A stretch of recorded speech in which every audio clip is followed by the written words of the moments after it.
Hi hello வணக்கம். எல்லாரும் எப்படி இருக்கிறீங்க? வாங்க, எண்ணெய் இல்லாம அடுப்பும் இல்லாம சூப்பரான ஒரு பச்சை புளி ரசம் எப்படி செய்யறதுன்னு பாத்துக்கலாம். இது ரொம்ப ரொம்ப நல்லா இருக்கும். அதுவும் நான்வெஜ் செய்யற அன்னைக்கு இந்த ரசம் வச்சு சாப்பிட்டோம்னு வச்சுங்களேன், சாப்பிடறதுக்கு ரொம்ப டேஸ்ட் ரொம்ப நல்லா இருக்கும். வாங்க எப்படி செய்யறதுன்னு சொல்லி பாத்துக்கலாம். இதுக்கு வந்து ஒரு பாத்திரம் எடுத்துட்டு ஒரு 3 தக்காளி கட் பண்ணி சேர்த்துக்கலாம். நீங்க எவ்வளவு பேருக்கு செய்யறீங்களோ அதுக்கு தகுந்த மாதிரி நீங்க வந்து தக்காளி சேர்த்துக்கலாம். நான் வந்து ஒரு 3 பேர் சாப்பிட்ற மாதிரி செய்யறேன். அது கூட பொடியா நறுக்குன சின்ன வெங்காயம், அது கூட 3 பச்சை மிளகாய் கீரி சேர்த்துருக்கிறேன். இதுக்கு வந்து வெங்காயம் தான் ரொம்ப டேஸ்ட், அதனால நல்ல சின்ன வெங்காயத்தை வந்து பொடியா கட் பண்ணி சேர்த்துக்கணும். அது கூடவே ஒரு 10 பல்லு பூண்டு இடிச்சு சேர்த்துக்கலாம். பாருங்க, இடிச்சு இப்படி சேர்த்துக்கலாம்.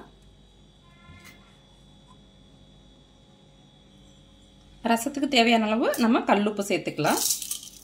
அது கூடவே பொடியா நறுக்குன கருவேப்பிலை மல்லித்தழை கொஞ்சம் சேர்த்துக்கலாம். சேர்த்துட்டு இப்போ நல்லா கரைச்சிக்கலாம். நம்ம புளி தண்ணி ஊற்றுறதுக்கு முன்னாடி இப்படி தக்காளி வெங்காயம் எல்லாத்தையும் நல்லா கரைச்சிக்கிட்டோம்னா சீக்கிரம் கரைஞ்சிரும். நல்லா பிசைஞ்சிட்டு பாருங்க, நல்லா கரைச்சிடணும். இப்படி சேர்த்து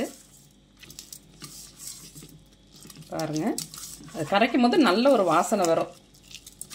நல்ல சுட சுட சாதம் வடித்து இந்த பச்சை புளி ரசம் போட்டு சாப்பிடும்போது ரொம்ப நல்லா இருக்கும்.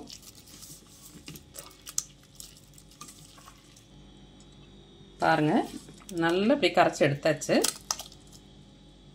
இப்போ வந்து நம்ம புளி தண்ணி சேர்த்துக்கலாம். ஒரு சின்ன லெமன் சைஸு புளி எடுத்து ஊற வச்சிருக்கிறேன். இப்போ நம்ம வந்து இதை கரைச்சி எடுத்துக்கலாம். புளி தண்ணி வந்து நம்ம சேர்த்துக்கலாம். அந்த நம்ம கரைச்சி வச்சிருக்கோம் இல்லையா, தக்காளி வெங்காயம் பச்சை மிளகாய்லாம் சேர்த்து அதுலேயே இந்த புளி தண்ணியை சேர்த்துக்கலாம்.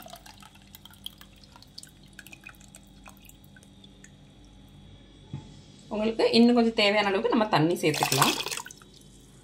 சேர்த்து நல்லா கரைச்சிக்கலாம்.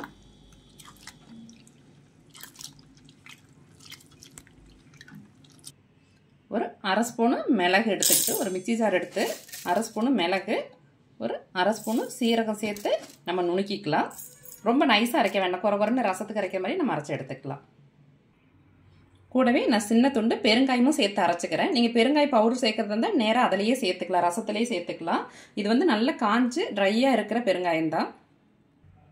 இப்போ நல்லா நுணுக்கி எடுத்துகிட்டு வந்தாச்சு. இந்த அளவுக்கு நல்லா குறைன்னு நுணுக்குனா போதும். இப்போ வந்து நம்ம இந்த ரசத்தில் சேர்த்துக்கலாம்.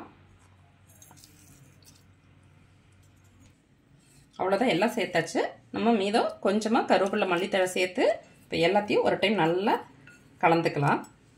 நல்லா கையால் தான் இது கரைக்கணும்.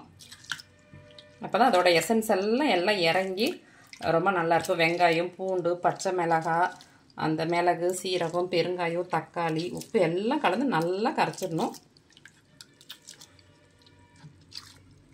பாருங்கள், சூப்பராக கரைச்சாச்சு.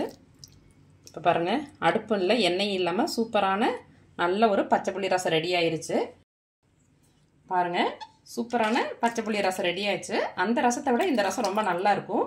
நீங்கள் தேவைன்னா மஞ்சத்தூள் சேர்த்துக்கலாம், நான் சேர்க்கல. இப்போ சூப்பரான பச்சை புளி ரசம் ரெடி ஆச்சு. நீங்களும் இது மாதிரி செஞ்சு சாப்பிட்டு ஆரோக்கியமாக இருங்க. Okay, bye, thank you.